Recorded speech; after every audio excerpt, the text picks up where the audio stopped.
led by Pastor Sandy McQueen, Trevine Baptist Church, and remain standing for the pledge of allegiance.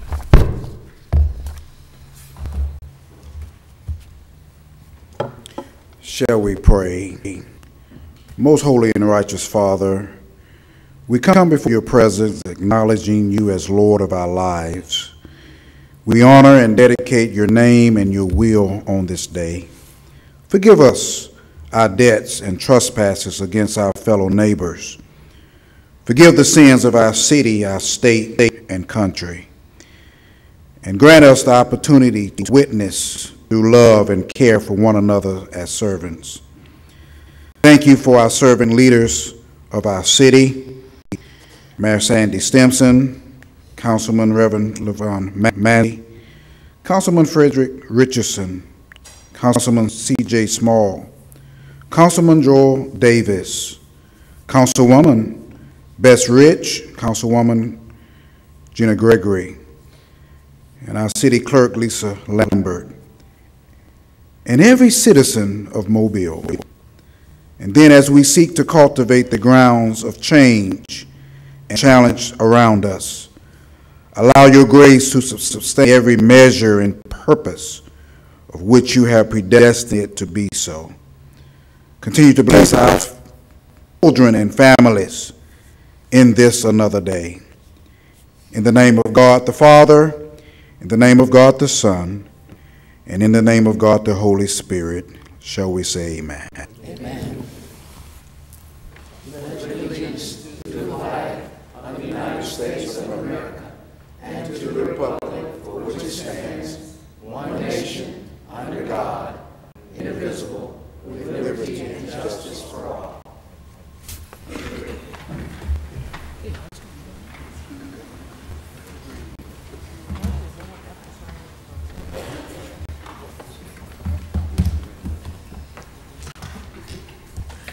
Roll call. Vice President Manzi. Here. Councilmember Richardson. Here. Councilmember Small. Here. Councilmember Williams. Here. Councilmember Daves. Here. Councilmember Rich. Here. Councilmember Gregory. Here. Statement of rules. Good morning. Good morning. We ask first that you would silence or turn off all of your electronic devices upon entering the council meeting.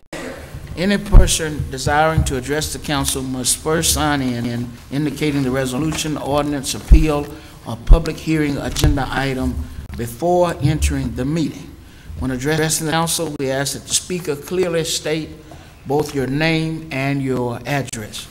Any person desiring to speak to the council on a non-agenda item must contact the city clerk's office on the Thursday preceding the Tuesday in which you'd like to speak. Your subject matter, your commentary must be pertinent to City of Mobile business. If you have not given that proper notice to the clerk's office, then you won't be allowed to address the council. All speakers are given 5 minutes. A bell will sound to indicate the end of 4 minutes. That will leave you 1 minute for summarizing. We ask that all statements be made to myself, who serves as chair, and if there are any council persons who would like to respond, they will have that opportunity. To maintain decorum, there will be no undue applause and or public outcry allowed. Those are the rules of the council, and we're certainly appreciative of interest in your local municipal government. Madam City Clerk. Approval of minutes of March 19th. So moved. Second. Properly moved and second. Any discussion? If not, all in favor? Aye. Opposed? Minutes are approved. Communications from the mayor. Good morning. Good morning. How's everybody doing this morning? Great. Good, good. Pastor McQueen, Sandy McQueen, I like your first name. Thank you for the prayers, certainly the individual prayers. I appreciate that. The first order of business this morning is really to hear from Chief Seeley, recognizing our firefighter of the month.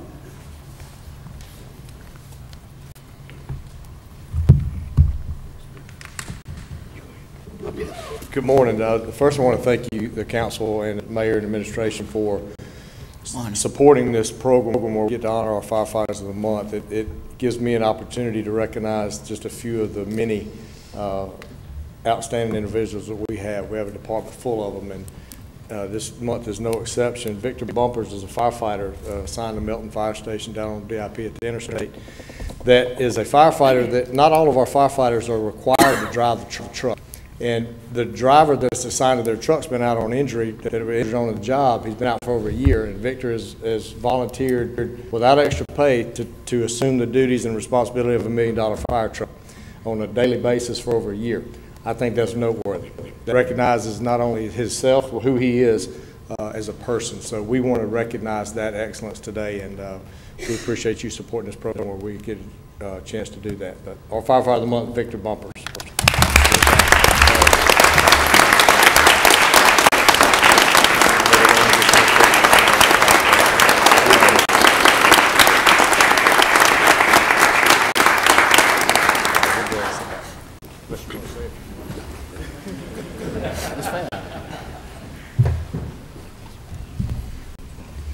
Firefighter, you may be excused. Oh, there's one more that you want to stay for, right? Excuse me. I would say you may not want to sit through this whole meeting, but I know you want to participate in the next part. So, Jay and Brooke, if you'd bring Aubrey's Army down, a part of the Army.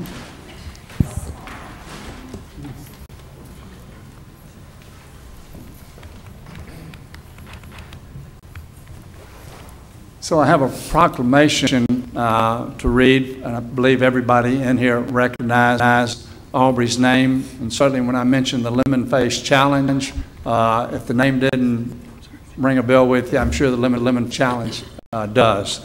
So I have a proclamation, and it reads, whereas Aubrey Nicholas was a young Mobilian who inspired thousands in her tenacious fight against diffuse intrinsic montane Limosis, or DIPC, a terminal brain cancer, and whereas Aubrey inspired by the idea that when life brings you lemons, you make lemonade, initiated the Lemon Face Challenge, which swept the globe and continues to motivate people to face their adversities.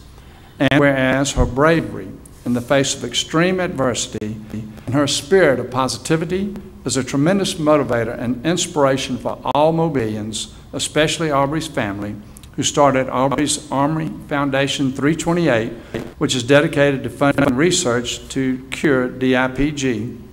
Now therefore, by William S. Stimson, the 108th Mayor of the City of Mobile, in memory of Aubrey Nicholas, do hereby recognize March 28th, Aubrey's birthday, as Lemon Face Day in the City of Mobile. Congratulations, and we love you.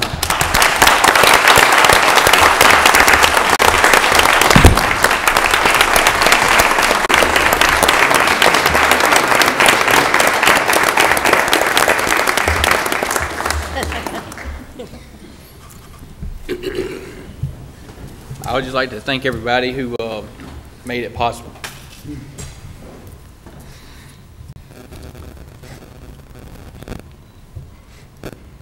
She was a person with a smile, and we just want to continue this fight until we make DIPG a thing that is talked about as minutely as the measles or some of the other diseases that were devastating in their time. We want it to be a no big deal conversation. We got that, we can take care of everything.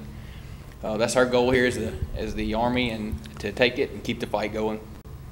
So, yes. Thank you. Thank you both. And I understand you have a fundraiser coming up soon? Yes, absolutely. The March 28th, her birthday is the inaugural gala. However, We've been debating that terminology. Thursday yes, night. Thursday night at the Maritime Museum. Great. Yes. Thank y'all. Y'all appreciate everything. Thank y'all for making this possible. Thank you all. Thank And you. your family is in our program.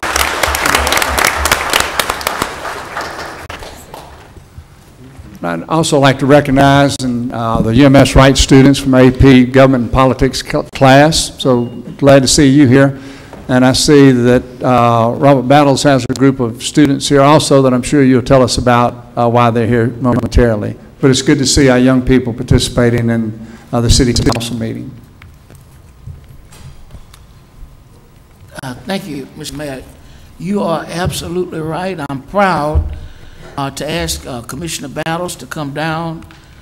He has with him Williamson High School Principal Kervin Lane, but also with him is the Williamson High School robotics team. They just completed their first robotics competition, the Rocket City Regional in Huntsville, Alabama, and we could not be prouder of them because they ranked 27th out of 55 teams. This is one of their first initiatives as a robotics team, and I am just so incredibly proud of all that they've been able to accomplish in such a short amount of time. They have with them their teacher and coach and mentor, Mr. Jeremy Stratford, and also Mr. Kennedy is with them. He's also been real instrumental in being a mentor and a leader in the effort. So we're going to hear from Commissioner Ballas. Yes, sir. We're going to say good morning to Master Johnson and to the Vice President of the City Council and to the council members. This morning we come to you with good news because we bring some exciting news from the Maysville community with Williamson High School. Just think about the power of the imagination. One of the greatest gifts that God has given to mankind, that they could imagine that they could be somebody, and they are. 2 years ago, we flew to Atlanta to visit Lonnie Johnson, who we're naming a new building of 8 classrooms, a new gymnasium, and a science lab. But the robotics team is going to be outstanding because they are the only first robotics team in South Alabama. They went to Huntsville on last week, and then on that day you disturbed. They went in as a rookie team and came out 27 out of 55 competitors. So today, but we want to thank Councilman Manzi because I came to Councilman Manzi for some money, and he delivered. He delivered. So we're just going to let them speak. Mr. Lane, the principal, and then the teacher. Come on, Mr. Lane. This is our principal. Be very short and brief. I just want to say, first of all, thank you to Mayor Simpson and to all the city council members for your continued support of Williamson High School to Mobile County Public School System. Thank you. Yes, sir. All right, Mr. Stafford. This is the instructor here. Just special thanks to Councilman Manzi, Mayor Stimson, and my guy right here for making it all happen. So we appreciate it, and we look forward for you guys hearing some more great things from Williamson High School. Wonderful. Right. And the lead mentor, Deacon Johnny Kennedy. All right, a good deacon. Good morning. Good morning. Councilman Manzi and to the council, Mr. Mayor. We want to thank you for your support. We have some great young people, and we thank you for your investment in them, and we're looking forward to their continued success. Thank you. Yes, sir. And Mr. Vice President, it was in 1968 that Lonnie Johnson and Deacon Kennedy traveled to the University of Alabama for a science fair. Mr. Lonnie Johnson, who invented the Super Soaker water gun and is a graduate with Williamson High School. Lonnie Johnson won the first place at the University of Alabama in 1968 as a robotics. And then Deacon Kennedy won a favorable report on the motion of the sun around the moon. So there's a lot of scientific here at Williamson High School. But the most important thing that we come today is to increase the imagination. If I could imagine in 1966, when I entered the University of Alabama, that they would be opening a new stadium in 2020, and being such an outstanding. So I'm working with President Walton at the University, with Mr. Urban, who's the director. But more important is to show that we at Williamson High School can take our rightful place and that we could well. So thank you very much, Mr. Vice President. Yes, sir. And we'd like for you to come down and take a picture with us. Well, we'd like for you all to come up and take a picture with us. How can we Just help them out, Madam City Clerk. All right.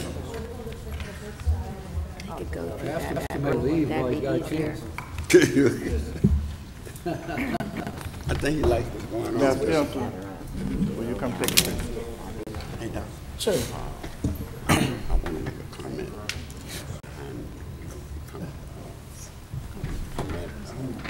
Thank you, what he's going to do. So,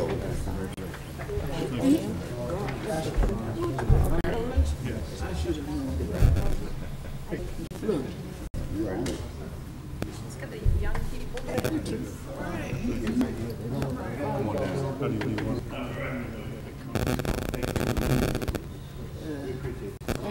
Congratulations. Congratulations. Congratulations. Proud of you. Proud of you. Congratulations. Get up, proud of you. Yeah. Congratulations. Watch out front. Congratulations. Bless you too. All right, let's make sure we can see everyone. Oh, Yeah. Gina, we got a chair over here that's sort of. where? Yeah. I'll get on in there. Yeah. Gonna come down and find the left side. I'm not blocking anybody. Tall. Block you. He's trying to move some of the chairs out of the way. Don't wait on me to get them to smile. I'll be here. All right. One. Got it. Thank you so much. All right. Thank you all. Y'all keep it up. Proud of you. All right. Williamson High School, District 2. Keep up the good work. No problem.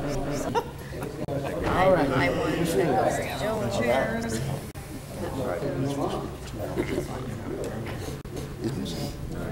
I'll just call me.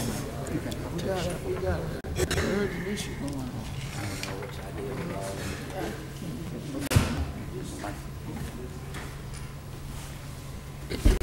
Let's give them another big round of applause, please.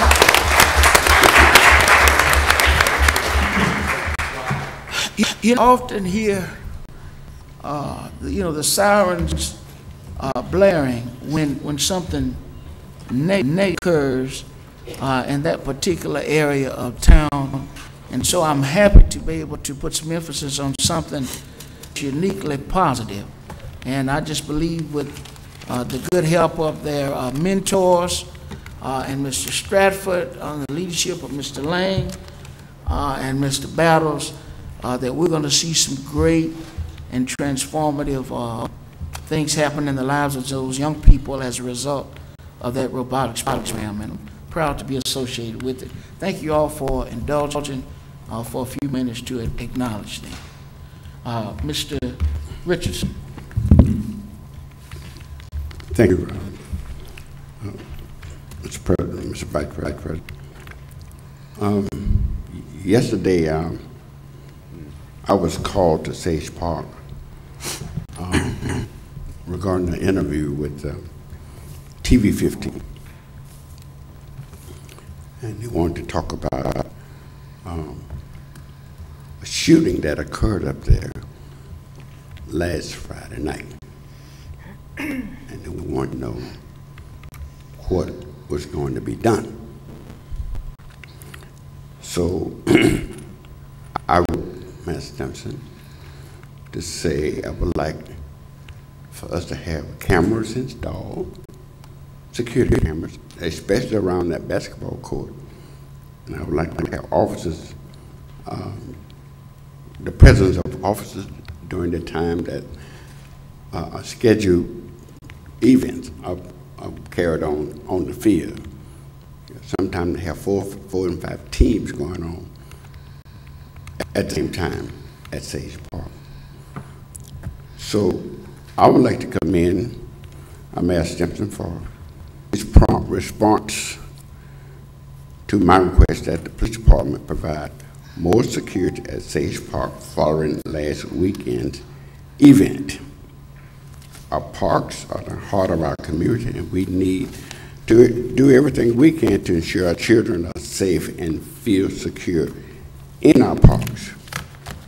We have spent a great deal of resources at Sage Park, far over $1 million, updating the fields and installing a new basketball court at that park, and many others.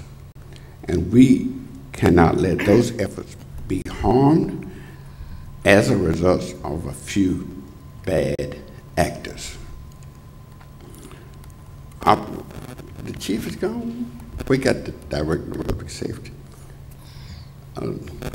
Let me tell you what I shared with the newsletter yesterday that they wouldn't put on TV. That the public safety division is the most challenging division within the city of Mobile. When you add up what all the other departments are doing, nothing is more challenging than the public safety division, because the citizens expect for them to stop crime, keep them safe, and all of that. So the reporter wanted to know what can be done to stop the shootings. My answer was, if the police chief and the public safety division knew who was going to shoot, when they were going to shoot, and where the shooter was, they can go and get the shooter. Absence of that, they have to wait until the shoot and go and try and find the person. So you want to help the police officer, you want to help the police department out. If you know of somebody that's playing some of this foolishness, turn them in. We can stop this overnight with the help of our citizens. Other than that, there is absolutely nothing the police department can do. If you plan to go shoot your gun, don't nobody know you're going to shoot until after you shoot. Then we can catch you, take your gun, and put you in jail. Probably send you to prison. We need the help of the public to help our police department to be the best it can be in protecting our citizens. To do that, we need the maximum effort from our citizens to turn in those people in your neighborhood that you think are causing problems. Just want to get that in. Thank you, Mr. Richardson. Vice President Manzi. Mr. Small. Mr. Richardson wasn't at a pre-council meeting this morning, but the mayor did address the situation this morning. He did say that he will be, working on the security cameras at Sage Park. And I'm all happy to state that I had stated to the mayor this morning, also in pre-council meeting, about, it's more than gun shooting just at parks, it's all across the city, especially this past weekend.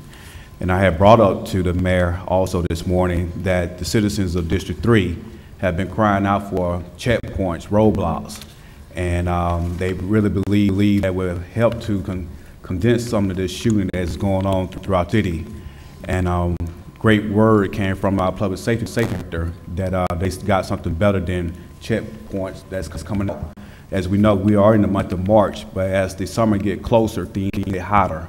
And that's my biggest concern. I had a resident yesterday contacted me about gun shootings in her neighborhood, and I said, well, did you call the cops? She said, no. She said, every time I called, it takes them a minute to come. They want to ask you 150 questions, and she's scared for her life. But I'm looking forward to working with the public safety director and the police department, especially with this initiative that they got coming out, not only just to protect, just the nearby residents, but the whole community at large, the whole city at large, because this is something desperate we do need in our city. Thank you. Thank you, Mr. Small. I certainly concur with you, and we're going to ask that Mr. Richardson will get with the members of the Public Safety Committee, Councilmember John Williams and Councilmember Gina Gregory, and that you all will convene a session of that committee. Our Public Safety Director indicated this morning that not only did they have those checkpoints as a potential strategy, but they wanted to go further than that. And so I'm certainly interested in hearing exactly what the plan might be, to the degree that that plan can be shared with the public. And so if you could get that meeting going, it would be certainly appreciated. Mr. Chairman, yesterday I sent a memo to our Secretary Deidre and asked her to notify the other two members on the Public Safety Committee to find out. I told them the things I wanted to discuss at this meeting, but I was getting their input for anything they wanted me to add. And once I got that back, I'm saying today. I hope that's done today. Sound like one. Yes. I don't want to add any. Okay. Gotcha. That's great. Sound like a winner. Working together. All right. Any other preliminary announcements?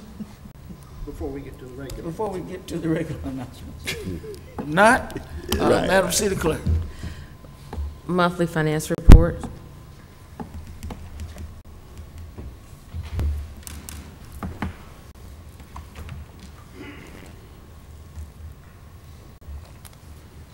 Good morning. Morning. This is the February 2019 monthly financial report. We're 5 months into the fiscal year. It's kind of like calling an election on preliminary results. Fifth month is about the time when we can say that that we're going to have an acceptable year. I think from a revenue standpoint, we will. We're right now about 1.7% in all revenues above last year in the general fund, and about 1.5% above budget. So that's not tremendous, but it's solid, and I think that's enough to tell us we should have a pretty good year. Departmental expenditures are still below budget, pretty good bit below budget in all departments. And so I think we will have a solid result this year. I wanted to mention something we've talked about before. On March 8th, we received our monthly SSUT distribution from the state of Alabama. That means that those taxes collected in February from sales made in January. And the reason that's important is January was the first monthly period that all of the SSUT amendments from last year were fully phased in. Last March, our SSUT distribution was $106,000. This month it was $350,000, so about a 350% increase over last year. On an annual basis, that should be better than $4 million, and we think as more and more online retailers understand the law and voluntarily contribute, that number should go up. That is primarily the result of the larger cities in Alabama joining together last legislative session with your tremendous support and that of city councils and mayors throughout the state and the larger cities standing together in Montgomery and not letting some really bad legislation pass, and also promoting various elements of changes in what were then some unfair, we think, provisions of SSUT. As you recall, the city portion of SSUT was increased, and the marketplace facilitators were taxed for the first time on online sales. And then something that no one here was responsible for, but the Supreme Court also decided that totally remote sellers, such as Wayfair, would now have to contribute to taxes. The cities are engaging again to withstand what we think will be another attempt by the Alabama Department of Revenue to grab some sales taxes that we collect locally, such as Walmart.com, what we call the brick-and-mortar.coms, and run that through SSUT at a lower rate for us. We're going to be united and try not to get that to happen. No legislation has been filed, but you know, we hear rumblings. So if that does become the case, we'll certainly come to you and seek your support and guidance on that. Be happy to answer any questions you have about the monthly report. Mr. Chairman, Mr. Williams. Mr. Williams, does your numbers that you presented, the 1.2 above last year, does that include Mardi Gras, both income and expenses, or is this cut off before? Let's see. Those would be February collections, so that would not include Mardi Gras. It was a sunny Mardi Gras, so I'm getting at. It was. We're looking forward to seeing those numbers.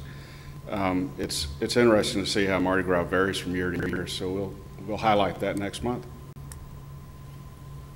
Any further questions for our finance director? Thank you very much. Thank you. Adoption of the agenda. So moved. Second. Properly moved and seconded. Discussion? If not, all in favor? Aye. Opposed? Agenda is adopted. Appeals, we have requests for a waiver of the noise ordinance on May 25th on Houston Street, May 18th on North Monterey Street, and April 3rd on St. Michael Street. So moved. Second. Properly moved and seconded. Any discussion? If not, all in favor? Aye. Opposed? Appeals are approved. Public hearings. Today is the hearing to fix costs for demolition of structures at 2625 Gold Avenue, 1511 Next Street, 1517 Street, 2903 Frederick Street, 568 Golden Avenue, 2571 College Street, 151 Second Avenue, also known as 176 Third Avenue, 1305 Basil Street, 2454 North Pineway Drive, 354 St. Charles Avenue, 1324 Congress Street, 2060 Stockton Drive, 1104 Street, 2457 North Pineway Drive. And it's also today is also the public hearing to determine if the following structures are public nuisances and ordering them demolished: 2160 Clinton Street, 7676 Avenue D, also known as 6th Avenue, 7120, also known as 7110 7th Street, and 5500 Racine Avenue, 7301 or 7309 13th Street. Is there anyone here that would like to offer any commentary or participate in the public hearing process on any of these properties? Yes, ma'am.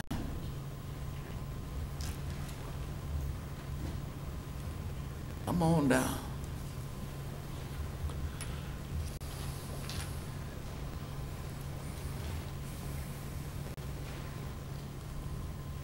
To the council, my name is Bertha Cox. The last address on 13th Street has already been demolished. It was my parents' home. We are fixing the cost for it. Okay. Yes, ma'am. Thank you. Thank you for coming down today. Anyone else? If not, then the public hearings are closed. Presentation of petitions and other communications to the council. Fred Wheeler.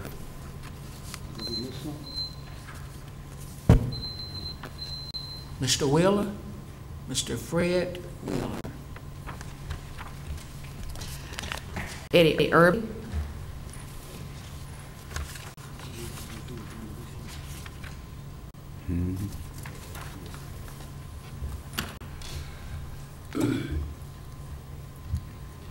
Morning. Eddie Irby, 1116 Richard Road, 36618. I'll be brief. I had some information passed out that you have in front of you now, and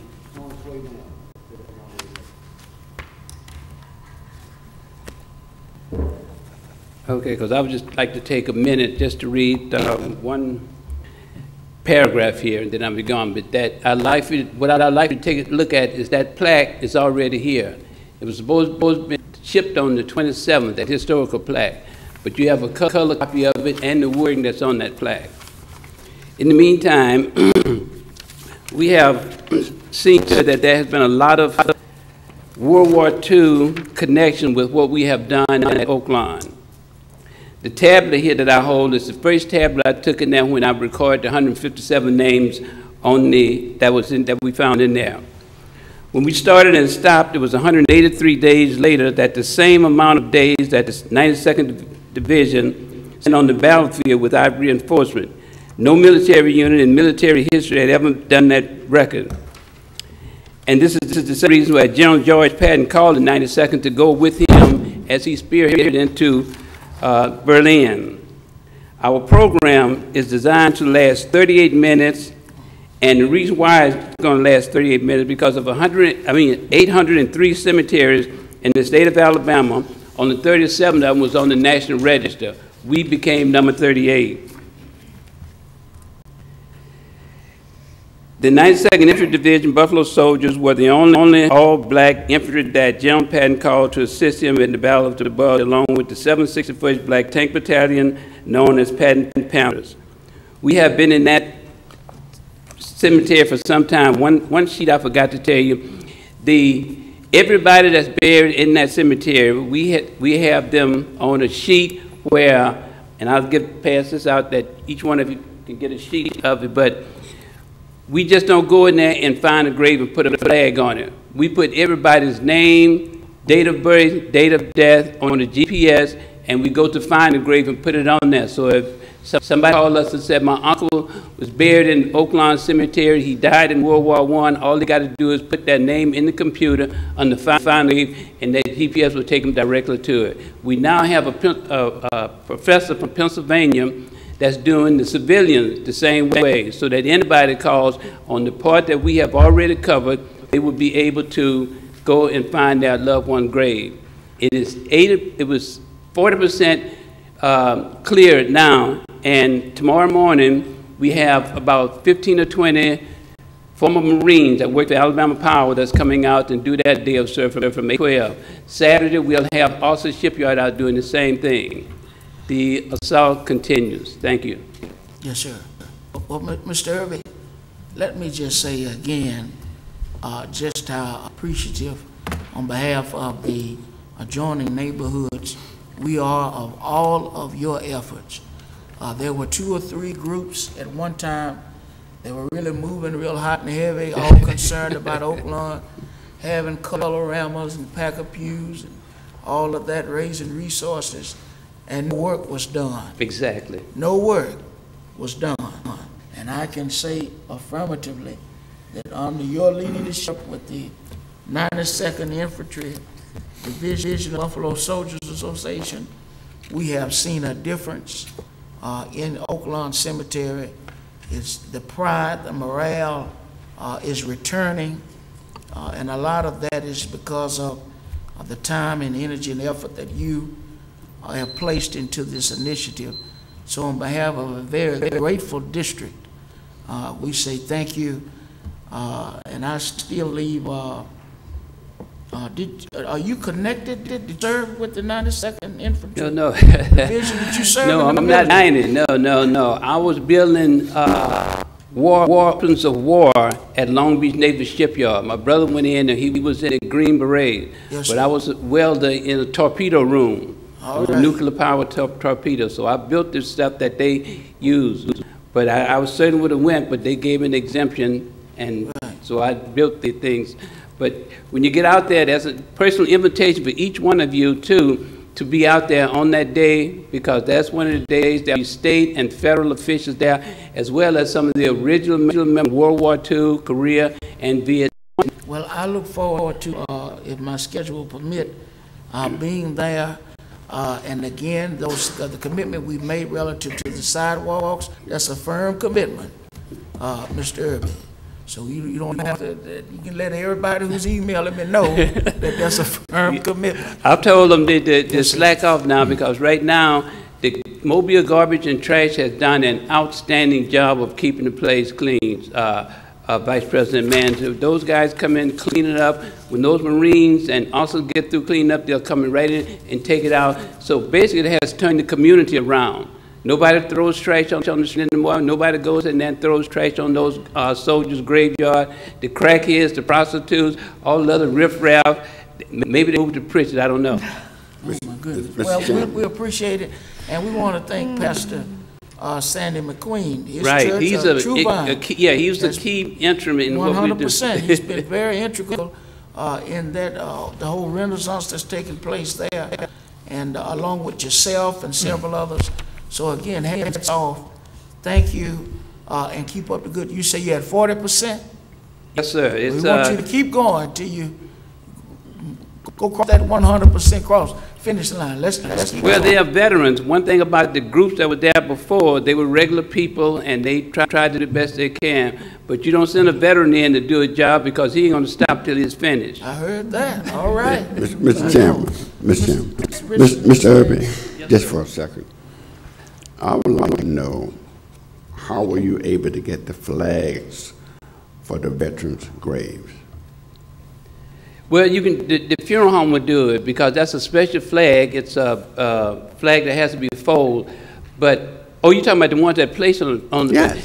We divide them, sir. We usually have a fundraiser, do whatever we can to go beg for money. But those flags normally cost about $2 a piece. If you're at a Dollar General store, there are places from flag manufacturers that we can get them if we get them by the box, because they come in like 500 in a box, but we order them through one of our VFW American Legion posts, and we get them for half that price. Okay, so these are the ones that you have at the grave of the veterans. Yes, sir. Okay, so you just ordered the flags, and you just got a flag. So how did you install them? What did you do on the flag poles? Yes. Oh, well, so you got flag poles. Yes, sir. Where you get the flag poles? Flag poles come from the manufacturers. Most of those flag poles at 20 foot cost $725. We get them for $370 a piece. A piece. And each one of the units, the ones that's in the cemetery there now, we went to each military unit, Army, Air Force, Navy, Marines, and asked them to sponsor a flagpole, and they did. And they turned right around and sponsored a flag to go on that pole. Okay, that's the information I'm looking for. I ask you that because I have worked hard to get the cemetery at the Nazarene Baptist Church in Nemps, Alabama, where I was born. It is now on the state register, and we've identified all of the soldiers of the past. World War I, World War II, Vietnam, they're all identified, and I would like to go back and put a flag at each one of their graves. So I was trying to figure out the route you took. Now I have some understanding.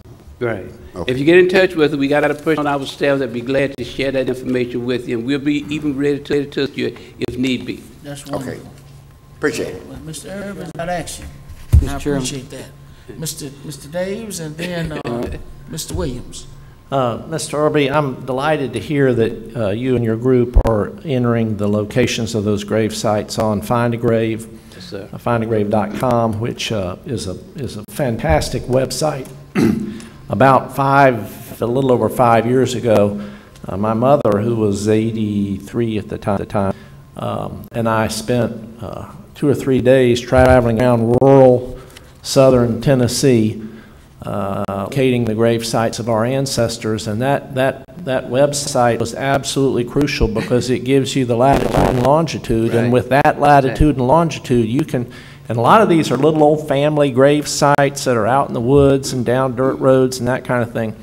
But with that, the first thing is to get the grave on the website. Exactly. And I'm delighted to hear that y'all are doing that because that's absolutely critical.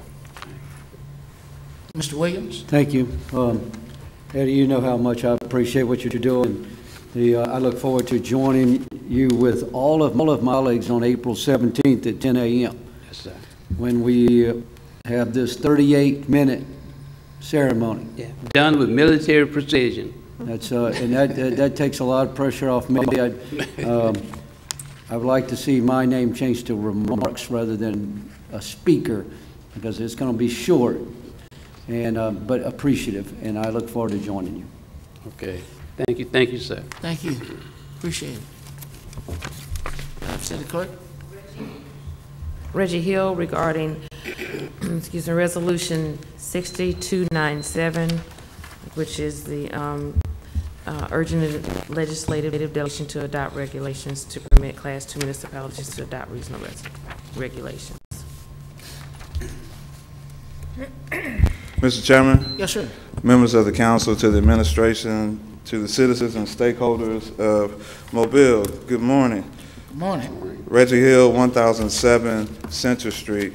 I rise today to speak regarding Consent Resolution 60-297, which urges legislative delegation to adopt regulations to permit Class 2 municipalities to adopt reasonable regulations to prevent the theft of firearms from unlocked vehicles. Before I begin, I want to commend the sponsor of this legislation, my friend from District 3, who I believe he is always one to support matters that resonate with all citizens of Mobile, but he's bold enough to stand even alone for those who are voiceless. And I know all too well how that feels. Bless you. I want to move on to the next piece dealing with this firearms concern. And I believe that my friend and I from District 4 would have a different interpretation of what the Second Amendment might have represented originally, as we have seen the frameworks of much of our legislation in this country change over the years. But if we look at what the Second Amendment says, it says a well-regulated militia being necessary to the security of a free state, the right of the people to keep and bear arms shall not be infringed. Now, I personally believe when looking at that, that is something to protect the people from a tyranny or dictatorship of the government officials, which I don't believe is the issue that we see here with this resolution, which is more so concerning with stolen firearms. I believe that it was reported this morning from our public safety director that an average of about 1,200 guns are stolen. I'm not sure of the exact average of the amount per inmate for Mobile directly, but the average of the state per year is about $14,780 that we spend on inmates in prison. So if we look at 1,200 guns that are taken out, let's just presume that they have to go to jail, and we're looking at spending about $14,780 per inmate a year, and that's a very minimal average, and this is for people who have convicted. We haven't even got to people who are just sitting in the cells waiting for an opportunity to have a hearing.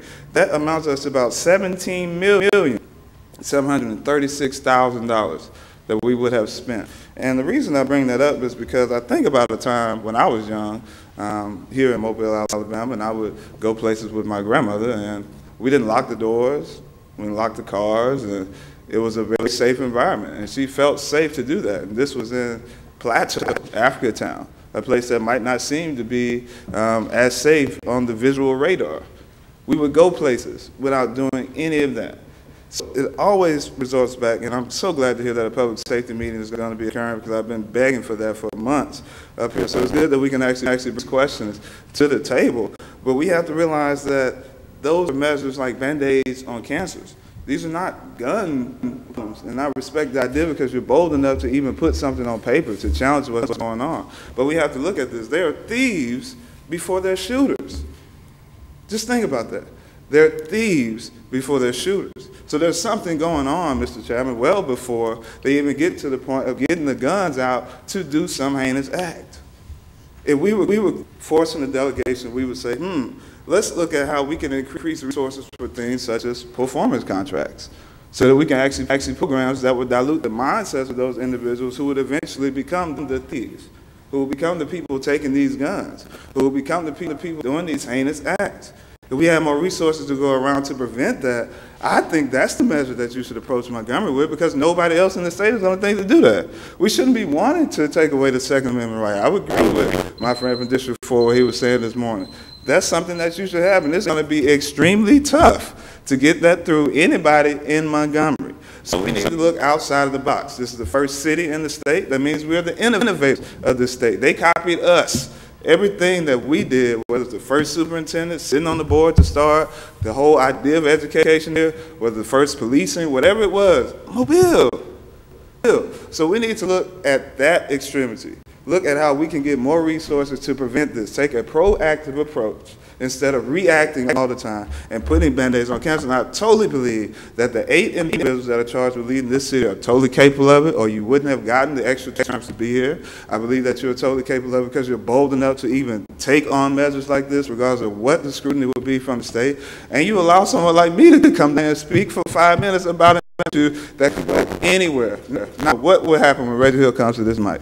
So I just want to be honest about this, people. We have a chance to really move forward, and it's going to take programming. It's going to take more than us putting something in place that seems to put that Band-Aid on cancer. I thank you for your time. Thank you. Ordinance is held over 01011, amend Chapter 10, Article 4 of the Mobile City Code and City of Mobile Ordinance 01004, 2017, Section 101, 106, 107, 108, 111, 112, 116, 131, 132, 201, and 203 of the tariff for the City of Mobile, Mobile, Alabama Cruise Terminal. So moved. Second. Probably motion second. Any discussion? If not, all in favor? Aye. Opposed? Item passes. Consent resolutions held over 4213 to 231, 233, and 234 are declaring the structures at 905 Baltimore Street, 957 Garga Street, and 959 Garga Street public nuisances and ordering them demolished. Move to lay over for 1 week. Second. Motion to lay over 1 week. Is there any discussion? If not, all in favor? Aye. Opposed? Items are laid over. CIP resolutions held over 21257, authorized contract-driven engineering for 2019 miscellaneous drainage repairs. So moved. Second. Motion and second. Any discussion? If not, all in favor? Aye. Opposed? Item passes. If there are no objections, I'll take these together. Okay. Resolutions held over 01260, authorized agreement with the Mobile Housing Board for proposed plan of operations. 09261 and 262 are allocating, reallocating monies from miscellaneous bridge improvements to pedestrian bridge over Water Street Convention Center bridge repairs. 09263, reallocate monies from capital project miscellaneous street improvements, Alabama Municipal Trust Fund. 21264, authorized contract with Canon Solutions America for managed print services for the Mobile Police Department. 21265, authorized contract with Southern Earth Sciences for 2018 PAYGO. 21266, authorized contract with Medical Disposal Systems for disposal service for blood contaminated products. 23267, accept quit claim deed for the Volunteers of America East for approximately .89 acres along 3 Mile Creek for the 3 Mile Creek Greenway Trail. 25268, authorized temporary construction agreement from the Rubin Family Partnership for Tiger 2016 Phase 1 through 2. 37269, approve the application of WHCCL LLC doing business as Z-Trip for a certificate of public convenience and necessity to operate a taxi cab service. So moved. Second. Properly motion and second. Any discussion? If not, all in favor? Aye. Opposed?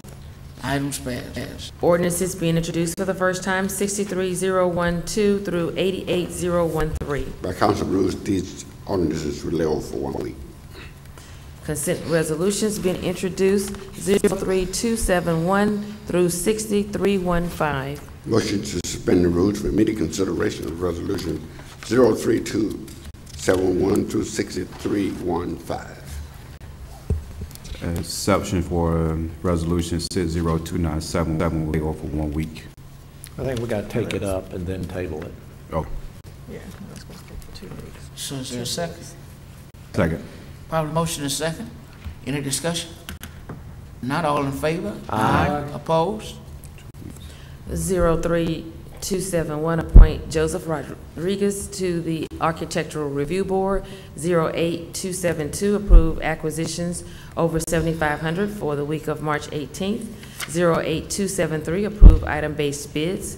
40274, 275, 276, 277, 278, 279, 280, 281, 282, 83, 84, 285, 286, 287, 288, 289, 290, 291, and 292 are fixing the cost for demolition of said structures and declaring structures public nuisances and ordering them demolished. 58293, declare weeds noxious, group 1590. 6294, 295, and 296 are determining expenditure of discretionary funds for contributions to Casa Mobile, Land Fair South, Yester Oak Civic Association, and Huffman Estate Homeowners Association serves a public purpose and approved payment. 6315, determine expenditure of discretionary funds for the Mobile Regional Senior Community Center Foundation serves a public purpose and approved payment. So moved. Second. Properly motion and second. Any discussion? Yes. Mrs. Rich? Thank you. You'll notice there is Huffman Estates, which is a neighborhood in District 6. That neighborhood has already expended their funds to put security cameras at their entrance. They have one entry point. My office, through discretionary funds, which of course belongs to the citizens of Mobile, will give a portion of their expenditure, and this will be part of Project Shield. That's another thing that our neighborhood works to get these tag readers and cameras in, that it has to be part of our initiative, or the city's initiative, of Project Shield, and they are expending their funds as well. I've worked with other neighborhoods in a similar manner and looking forward to working with additional neighborhoods to make our city as safe as possible and to give the information to the police. It's not anything that's monitored daily, it's more forensic. After the fact, when something happens, they can review it and then look to see whether any tag or vehicle or individual is noted on the footage. So I think it's a good system, and I encourage neighborhoods to pull their resources together and contact me if they're in the district, and I'll be more than happy to work and help them achieve that goal. Thank you. Thank you. Mr. Daves.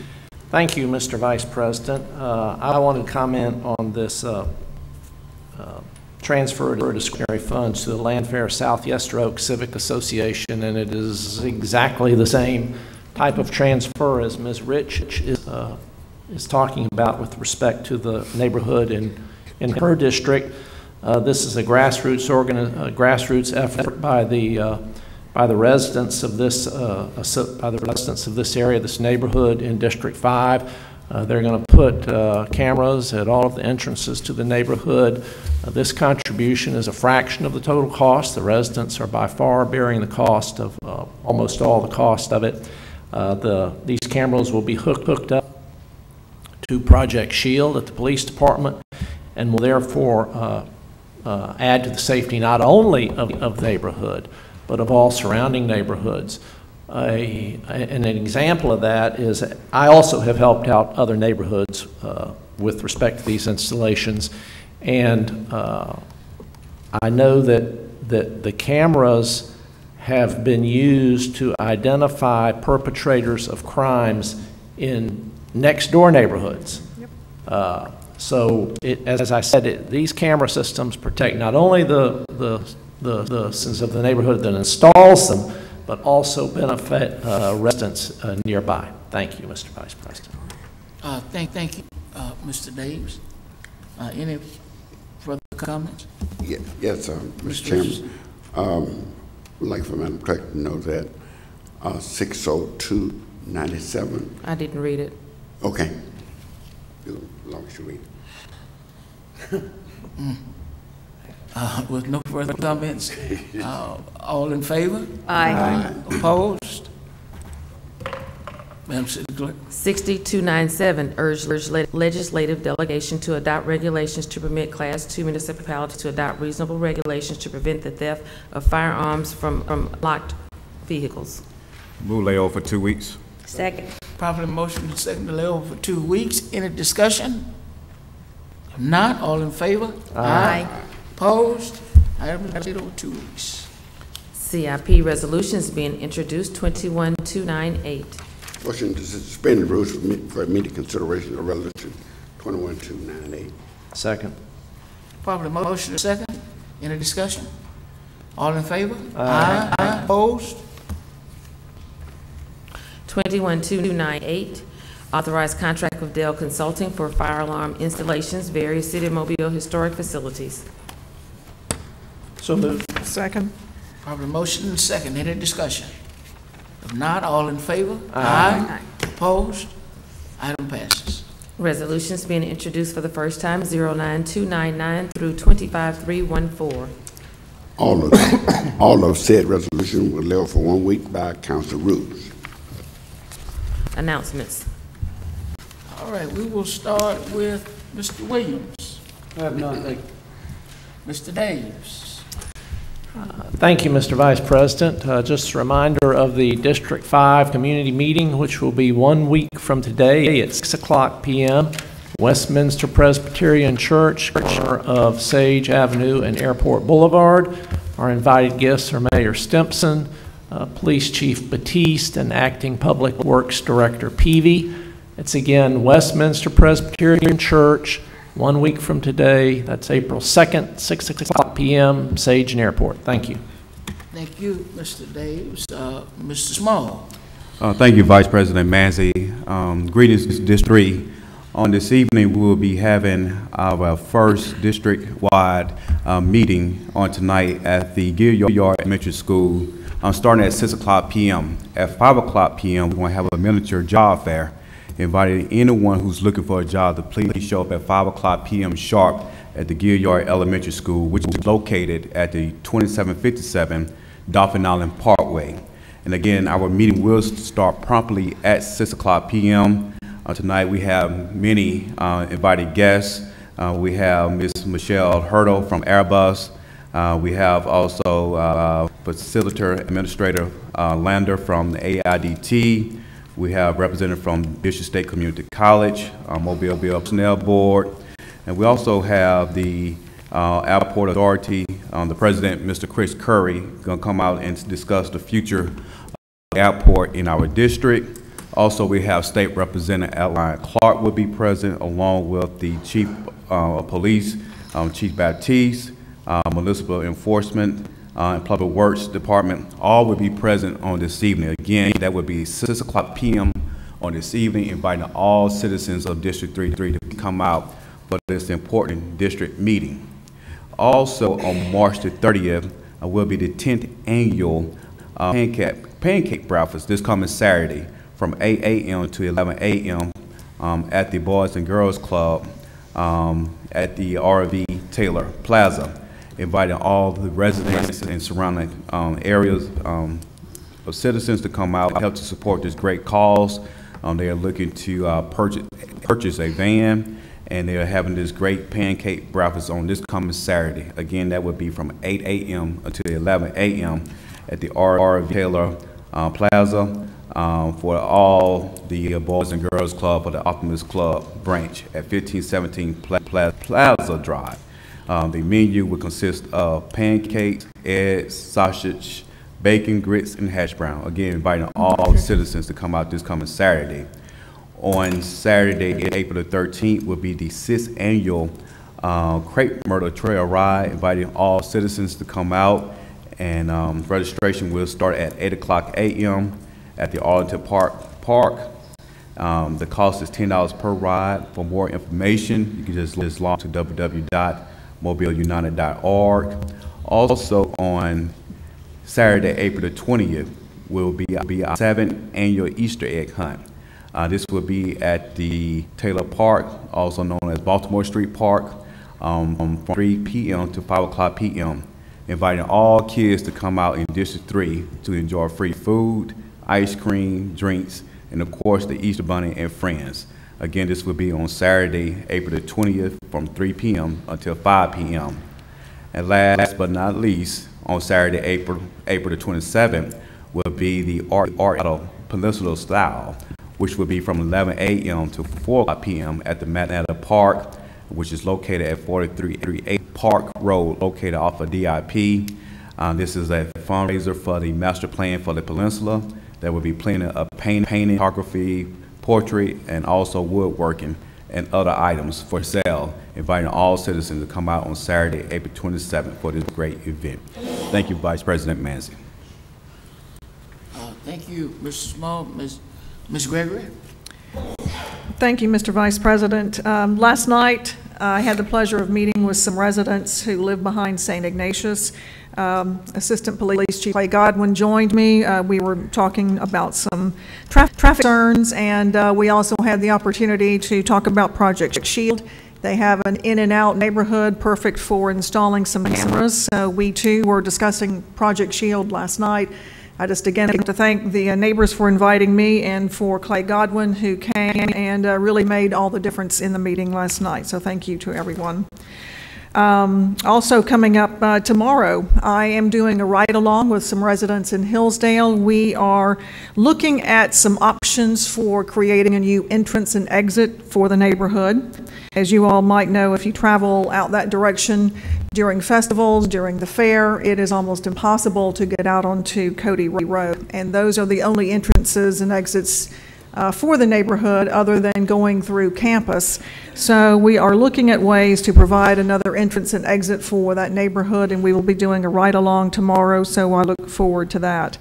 I have my District 7 meeting coming up Thursday evening at the Mobile Botanical Gardens. Prior to the meeting, the mayor and I will do a walkabout with some of the officials with the Mobile Botanical Gardens, and that will be at 5 o'clock. Then at 6 o'clock, I will have my meeting at the gardens. We have some invited guests. I'm not sure if the mayor will be able to stay, but he is invited.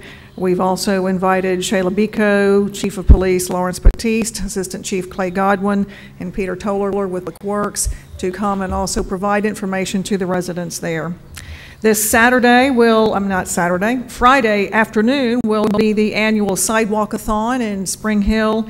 Registration starts at 3, the walk starts at 4. As you may know, this is put on by the children who go out and raise money to provide matching grant monies for things like the transportation grants that we hear about, the TAP grants. So they raise the match from what would be the city side to go with the grant money from the state. So the city doesn't have to provide the match, which is great. The kids get out and actually raise the money. They've had lemonade stands set up all over the district recently. So great to see the kids getting involved with all of that.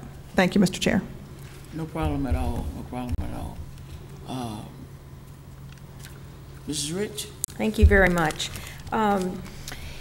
Thank you for laying over that item that deals with the wrecker service and amending our current ordinance. This has obviously got a lot of people interested, especially people in the industry. So as soon as I hear from Public Safety Director James Barber, I will poll the members of the Public Service Committee meeting and find out when is a good time to meet. So hopefully that will be moving forward in the next couple of days.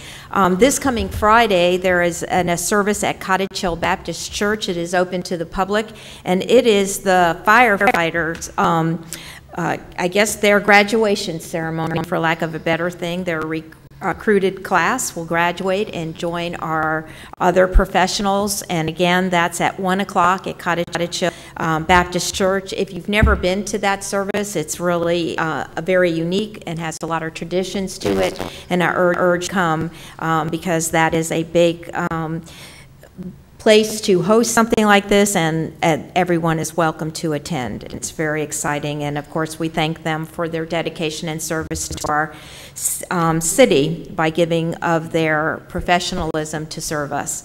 Also, I'd like to note that this past weekend was the Providence Festival of Flowers, which is a wonderful community event. It took thousands of hours of time and citizens giving of themselves, and I understand it was very well received this year, and of course the weather attributed to it being a wonderful and beautiful event. So I thank everyone who helped to get that to fruition, and I wish that Providence Foundation all of the very best and hope that they reach in their goals for their fundraising. Thank you. Thank you. Mr. Richardson. Yes, sir. Thank you very much. No problem. I understand that there is a coach among us from Sage Park. If so, would you can? Well, he speak on. What I wanted to do was to assure the coach that Mass Dempton is taking the necessary steps to make sure that the children, the coaches, and the parents will all be safe. He's going to have police presence at scheduled games, and I'm going to check with the director of the Recreation Department to see if they can forward the schedule for Sage Park over to the police department to make sure they know when games are scheduled to be played. The Public Safety Committee will be announcing a meeting date later on today. So we intend to schedule that meeting today. The public is invited, and we're looking forward to meeting with the Public Safety Division to bring us up to date on what's going on and to answer some of our own concerns. So I expect that to be great meeting. I would like to say it's the 27th of March. It was on the 27th of February that I'm over in Infirmary Hospital. So the day marks 1 month. I was operated on the 28th, so tomorrow will be a month. And I just feel so thankful and grateful that I'm able to move about, drive my own car, go where I want to go. I just feel blessed, and I just want to share that with everybody. I feel like I am a blessed person. That's my comment. That's it. I Yes. totally agree with you. Totally agree with you. And glad to have you. Glad to have you back. Glad to be back. On last Tuesday, we hosted a meeting with ALDOT at the Union Missionary Baptist Church relative to the Mobile River Bridge. It was very well attended. A lot of great ideas and great questions were brought to the forefront, and all of the representatives from ALDOT were very careful throughout the course of the week to respond, and I'm appreciative of that. We plan on having a similar meeting of that nature in the Down the Bay community, so that those communities that will be immediately impacted by the building of this bridge will have an opportunity on the front end to ask questions, make certain that their opinions, their sentiments, their thoughts are considered. A lot of great ideas were brought to the table at the meeting in Plateau. One dealing with this concept that we don't talk about of a community benefits agreement between the neighborhoods that will be impacted by the bridge and those who will be moving forward with building it.